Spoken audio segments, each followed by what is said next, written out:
श्री स्वामी समर्थ. माणसाला त्याच्या दुष्ट कर्माचं फळ कसं मिळतं? फार जुन्या काळातील गोष्ट आहे. एक राजा होता. तो खूपच न्यायप्रिय होता. राजा कोणत्याही समस्येला चांगल्या प्रकारे सोडवत होता. त्याच्या राज्यात कोणतंही भांडण झालं किंवा कोणत्या गोष्टीची वाटणी करायची असेल तर प्रजा राजाकडे न्याय मागण्यासाठी येत होती. कारण सर्वांना माहीत होतं राजा खूप चांगला न्याय करतो. त्यामुळे राजाची प्रजा देखील राजावर विश्वास ठेवत होती आणि राजा त्यांचा खूपच आवडता राजा होता. एके दिवशी राजाने विचार केला की जंगलात जाऊन तपस्या करावी, म्हणजे अजून ज्ञान प्राप्त होईल. राजाने आपल्या मंत्र्याला बोलावलं आणि म्हणाला, मी जंगलात जात आहे, मला यायला वेळ लागेल. तोपर्यंत तुम्ही राज्याचे रक्षण करा आणि महाराणीला राज्यकारभार सांभाळण्यासाठी मदत करा. प्रधानमंत्री म्हणाला, ठीक आहे महाराज, तुम्ही निर्धास्त होऊन जावा, मी सर्वांची काळजी घेईन. राजा आपलं राज्य आणि राणीची जबाबदारी मंत्र्यावर सोपवून जंगलाच्या दिशेने निघाला. पण मंत्री खूपच धोकेबाज होता. तोही राजाच्या पाठीमागे लपून लपून जंगलाच्या दिशेने निघाला. जंगलात पोहोचल्यानंतर राजा तप करू लागला. मंत्री पण लपून राजा जे काही करत होता तोही तसं करू लागला. असं करता करता कितीतरी वर्षे निघून गेले. राजाने भरपूर ज्ञान ग्रहण केलं होतं आणि जे ज्ञान राजाने आत्मसात केलं होतं ते सगळं ज्ञान मंत्र्याने पण लपून छपून आत्मसात केलं होतं. मंत्र्याला वाटलं आता राजा आपल्या राज्यात परत जाणार आहे.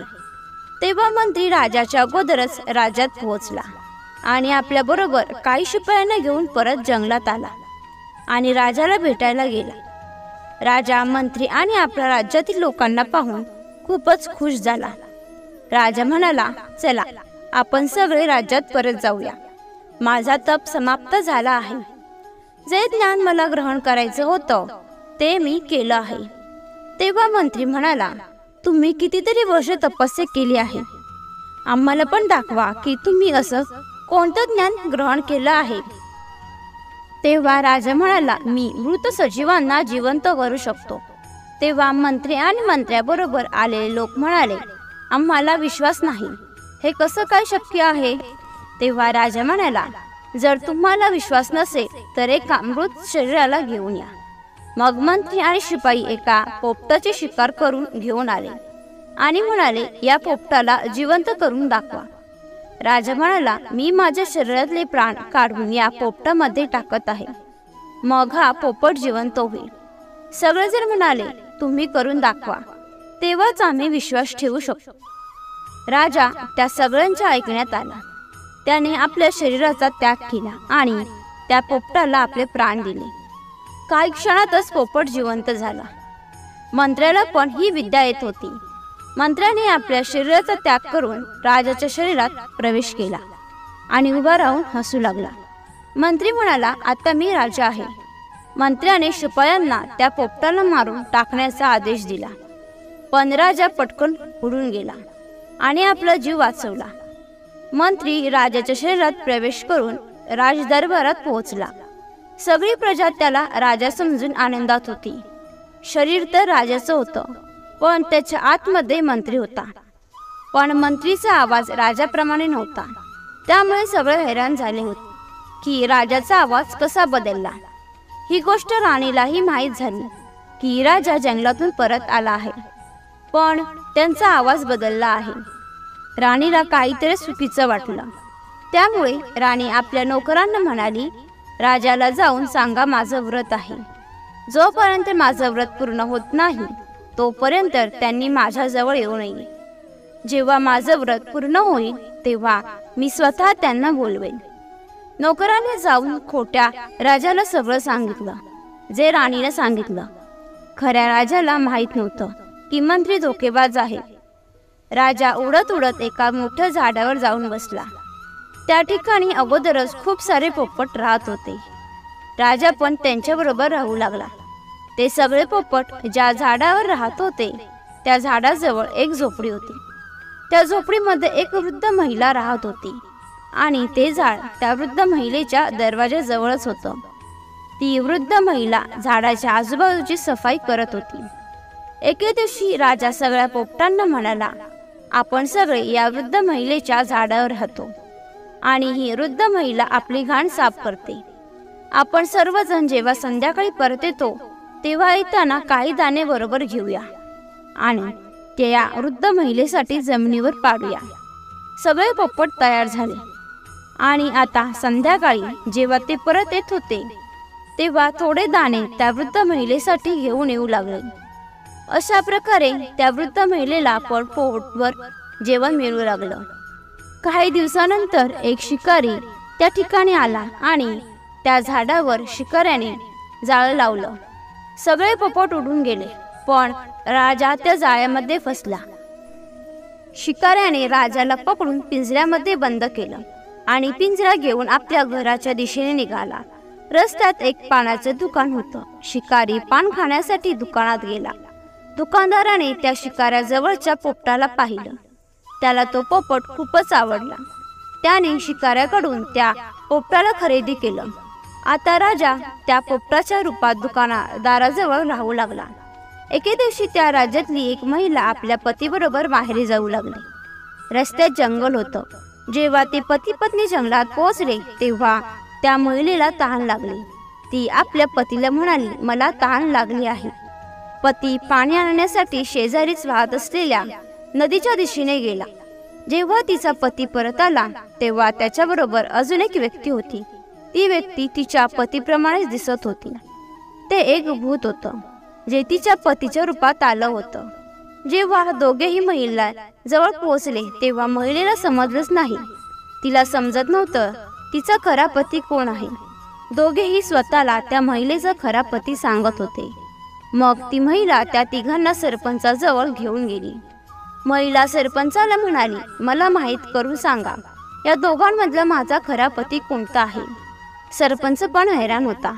तो पण काहीच माहीत करू शकला नाही. ही गोष्ट वाऱ्यासारखी सगळ्या राज्यात पसरली. दोन व्यक्ती या गोष्टीला घेऊन पानवाल्याच्या दुकानात चर्चा करत होत्या. त्या ठिकाणी राजा पिंजऱ्यात बंद होता. राजाने सगळं ऐकलं आणि दुकानदाराला म्हणाला, जाऊन महिला आणि त्या दोन व्यक्तींना घेऊन ये. मी सांगू शकतो त्या दोघांमधला महिलेचा खरा पती कोणता आहे. दुकानदार सर्वांना घेऊन आला तेव्हा पोपट म्हणाला, तुम्ही दोघेही या महिलेचा खरा पती म्हणून सांगत आहात, पण खरा पती तोच असणार जो या बाटलीमध्ये बसू शकतो. त्या दोन व्यक्तीमधलं जे भूत होतं ते पटकन बाटलीमध्ये जाऊन बसलं. तेव्हा पोपट दुसऱ्या व्यक्तीला म्हणाला, तू पटकन त्या बाटलीला टोपण लाव. मग खऱ्या पतीने बाटलीला टोपण लावून ती बाटली बंद केली. त्या ठिकाणी जेवढे पण लोक होते सगळे खूपच आनंदी झाले आणि त्या महिलेच्या खऱ्या पतीने दुकानदाराला भरपूर बक्षीस दिलं. आता त्या राज्यामध्ये कधीही भांडण झालं किंवा एखाद्या गोष्टीचा निर्णय करायचा असेल तेव्हा पोपटाजवळ येऊन न्याय करत बसत आणि त्या दुकानदाराला भरपूर बक्षीस देऊ लागलं. हळूहळू ही गोष्ट सर्वत्र पसरली. एके दिवशी राणीला याबद्दल समजलं.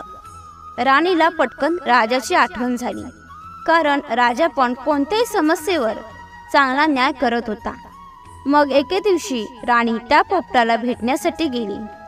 जेव्हा पोपटने राणीला पाहिलं तसा तो पोपट रडू लागला.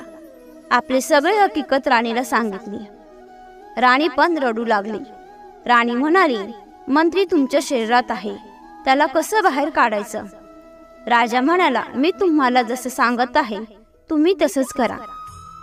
तेव्हा राजाने राणीला एक युक्ती सांगितली की मंत्र्याला त्याच्या शरीरातून कसं बाहेर काढायचं. राणी पोपटाला घेऊन राजमहालात आली.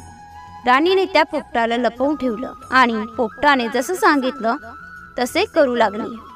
मग राणी आपल्या नोकराला म्हणाली, जाऊन महाराजांना सांगा की आज माझं व्रत संपलं आहे, त्यांनी माझ्याजवळ येऊ शकता. नोकरांनी जाऊन राजाला सांगितलं. प्रधानमंत्री खूपच आनंदी झाला. मनातल्या मनात विचार करू लागला, शेवटी राणीने पण मला राजा मानलं. तो पटकन संध्याकाळी राणीजवळ पोहोचला आणि राणीबरोबर बोलू लागला. राणी त्याचा आवाज ऐकून समजली होती की हा मंत्री आहे जो राजाच्या शरीरात आहे. काही वेळेनंतर राणी म्हणाली, तुम्ही कितीतरी वर्ष तपस्या केली आहे, तुम्ही तप करून असं कोणतं ज्ञान ग्रहण केलं, आम्हालाही दाखवा. मंत्री म्हणाला, मी एक अमृत सजीवाला जिवंत करू शकतो. राणी म्हणाली, हे कसं शक्य आहे? मी कसा विश्वास ठेवू? मंत्री म्हणाला, कोणता तरी मृत सजीव घेऊया, मी तुम्हाला जिवंत करून दाखवतो. राणी म्हणाली, मी ऐकलं आहे की कुंभाराचं गाढव मेलं आहे, मी त्याचं मृत शरीर मागवते, तुम्ही त्यालाच जिवंत करून दाखवा, मग मला विश्वास होईल.